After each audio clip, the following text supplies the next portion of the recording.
Hello yes welcome to Suman TV. So మనందరికీ తెలిసిన doctor Teja గారు మనతో పాటు ఉన్నారు. సో సార్తో మాట్లాడి ఈరోజు అంటే మనం చాలా వరకు కూడా స్పైన్కి రిలేటెడ్ ఇష్యూస్ గురించే తెలుసుకున్నాం కదా. సో ఈరోజు ఏంటంటే సార్ దగ్గర నుంచి ఒక కొత్త ఇంపార్టెంట్ విషయాన్ని అనేది తెలుసుకుందాం.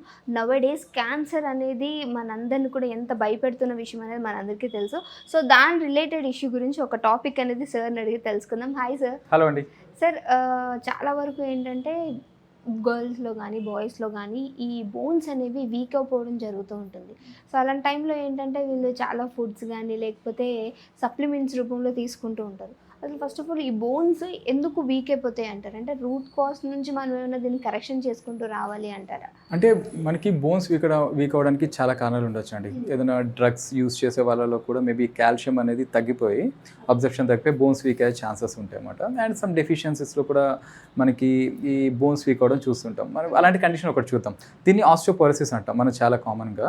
ఈ ఆస్టియోపోరోసిస్ అనేది చాలా వరకు ఉమెన్లో తొందరగా వస్తుంది మెన్తో కంపేర్ చేస్తే. ఇది ఏంటంటే అబోవ్ 45 ఇయర్స్లో వీళ్ళకి ఏంటంటే మెనోపాజ్ ఉంటుంది కదా, పీరియడ్ స్టాప్ అయిపోయినప్పుడు ఈ ఈస్ట్రోజన్ హార్మోన్ కూడా తగ్గిపోతుంది అన్నమాట. సో అలాంటప్పుడు ఏంటంటే ఈ కాల్షియం అబ్జర్ప్షన్ అనేది బోన్లో తగ్గిపోతుంది మనకి. సో అప్పుడు వీళ్ళకి ఏంటంటే బోన్స్ వీక్ అవడం అనేది చాలా తొందరగా అవుతూ ఉంటుంది అన్నమాట కంపేర్ టు ద మెన్ మనకి. సో వీళ్ళు ఈ టైంలో ఏంటంటే గ్రీన్ లీఫీ వెజిటబుల్స్ కొన్ని సప్లిమెంట్స్ తీసుకోవచ్చు. ఈ వైటమిన్ డి కానీ కాల్షియం కానీ అది కూడా లిమిట్లో డాక్టర్ని కన్సల్ట్ చేసి తీసుకోవడం అనేది ఏ సప్లిమెంట్స్ అన్నా మంచిది అన్నమాట మనకి. అంటే అది ఎంత డోసెస్ తీసుకోవాలి, ఎన్ని డేస్ తీసుకోవాలి అనేది డాక్టర్ సజెషన్ ప్రకారంగా తీసుకుంటే చాలా మంచిది మనకి. సో ఈ ఆస్టియోపోరోసిస్ మెన్లో ఏంటంటే ఈ 65 to 70లో వస్తుంది కామన్గా. కానీ compare to osteoporosis men women compare చేస్తే మెన్లో వచ్చే ఆస్టియోపోరోసిస్ అనేది చాలా డేంజరస్ అని చెప్పచ్చు. ఎందుకంటే మనకి ఆస్టియోపోరోసిస్లో హిప్ ఫ్రాక్చర్స్ కానీ స్పైన్ ఫ్రాక్చర్స్ కానీ అలానే మనకి రిస్ట్ షోల్డర్స్ ఫ్రాక్చర్స్ అనేది కామన్గా జరుగుతుంటాయి బోన్స్ వీక్ అయినప్పుడు. సో ఇందులో హిప్ ఫ్రాక్చర్స్ అయినప్పుడు మెన్లో విత్ ఇన్ 1 yearలో డెత్ అయ్యే ఛాన్సెస్ కూడా ఉన్నాయన్నమాట. అంత డేంజరస్ అనమాట ఈ సో ఇక్కడ ఏంటంటే ఆస్టియోపోరోసిస్లో కూడా చాలా రకాలు ఉంటాయి. మనకి primary osteoporosis and secondary osteoporosis అంటాం.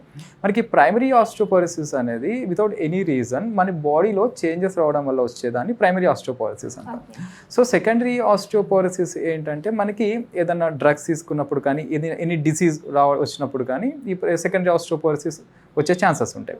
మళ్ళీ మన ప్రైమరీ ఆస్టియోపోరోసిస్లో కూడా టైప్ 1 అండ్ టైప్ 2 ఉంటుంది. టైప్ 1ని మనం పోస్ట్ మెనోపోజల్ అంటాము అండ్ టైప్ 2 సెనియల్ ఆస్టియోపోరోసిస్. ఇది ఏజింగ్ వల్ల వస్తుంది అన్నమాట మనకి. సో ఈ టైప్ 2లో ఏంటంటే ఏజింగ్ వల్ల కాల్షియం అబ్జర్ప్షన్ తగ్గిపోయి బోన్స్ అనేది వీక్ అవ్వడం కామన్గా చూస్తాం అన్నమాట. ఈ మెన్లో ఏంటంటే ఈ టెస్టోస్టెరాన్ హార్మోన్ కూడా రెడ్యూస్ అయిపోతూ ఉంటుంది. అండ్ అలానే ఈ ఆల్కహాల్ స్మోకింగ్ చేసే వాళ్ళలో కూడా ఈ కాల్షియం అబ్జర్ప్షన్ తగ్గి బోన్స్ వీక్ అవ్వడం చూస్తుంటాం. ఏమైనా డిసీజెస్ ఉన్నాయనుకోండి, ఏదైనా డ్రగ్స్ మనకి ఏదైనా హెల్త్ డిసీజ్ ఉంది, డ్రగ్స్ తీసుకున్నప్పుడు కూడా ఈ కాల్షియం అబ్జర్ప్షన్ అనేది బోన్స్లో తగ్గిపోతుంది అనమాట. దానివల్ల ఈ ఆస్టియోపోరోసిస్ వచ్చే ఛాన్సెస్ ఉన్నాయి. మనకి ఇంకోటి ఏంటంటే ఈ ఏజింగ్లో ఈ మజిల్ మాస్ అనేది తగ్గిపోతుంది. సో మజిల్ స్ట్రెంత్ తగ్గిపోతుంది. సో మన ఎందుకంటే అప్పుడు స్ట్రెంత్ ట్రైనింగ్ అనేది చాలా అవసరం మనకి. ఈ రెసిస్టెడ్ ఎక్సర్సైజెస్ అంటాం. ఈ స్ట్రెంథనింగ్ ఎక్సర్సైజెస్ చేసుకొని ఈ మజిల్ కొంచెం తగ్గకుండా మెయింటైన్ చేయడం అనేది చాలా మంచిది అనమాట. ఎందుకంటే మనకి ఏదైనా యాక్టివిటీ చేసినప్పుడు ఈ మజిల్ లోడ్ తీసుకొని జాయింట్ మీదకి వెళ్ళకుండా చూస్తుంది.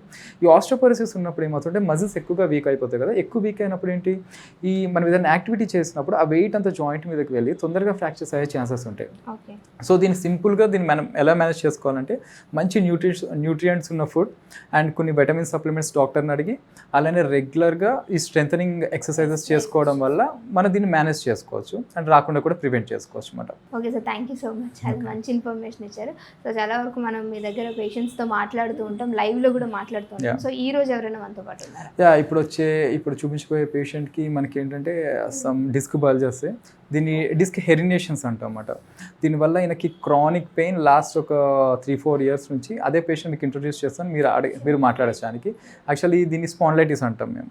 సో దీనివల్ల ఏమవుతుందంటే రేడియేటింగ్ పెయిన్, అక్కడ నుంచి కంటిన్యూస్గా రేడియేట్ అయ్యి పెయిన్, ఈవెన్ నైట్ స్లీప్స్ ఇబ్బంది, ఆయన ఏదైనా యాక్టివిటీ చేసుకోవాలన్నా ఒక హెల్ప్ తీసుకొని వెళ్ళేవారు అనమాట.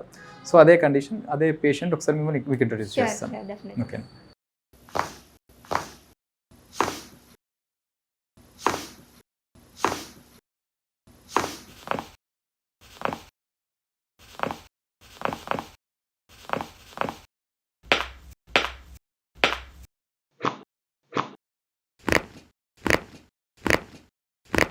హలో సార్, మీ పేరు? నా పేరు శ్రీకాంత్ అండి. శ్రీకాంత్ గారు ఎక్కడి నుంచి వచ్చారు? మేము ఖమ్మం నుండి వచ్చాము. ఖమ్మం నుంచి ఇక్కడికి.